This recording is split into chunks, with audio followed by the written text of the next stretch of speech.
Speaking of fine men, Mr. Clay Whitehead, this is what I'd like to ask you. You know that term, surrender to God? Tell me what that means to you. Just tell me what Oh, surrendering wholeheartedly to God is. goodness. Oh, surrendering wholeheartedly to God. Um, it's not easy. It's very difficult because we have fleshly desires and we have, the flesh to fight with. So, for me, what it's been in my life is I've removed so many distractions from my life.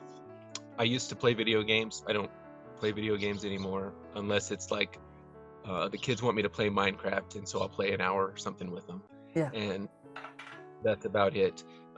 So that time, if they're pretty much removing time wasters from your life, TV, movies, I don't watch those because I want to guard my eyes. And Job, I think he said, I made a covenant with my eyes to not look upon a maiden, and so it's almost full surrender is almost making a covenant with your eyes, with your ears, with your time, with everything that you have, because you don't want to allow the influence of the world or the enemy into your life. And so, yeah, it's a process and it's hard, but it's just removing all of the world from and not taking yourself out of the world, but removing the world from you. So, Jesus said, be in the world, but be not of it. And so you don't let it have a part in you. You change the world doesn't change you.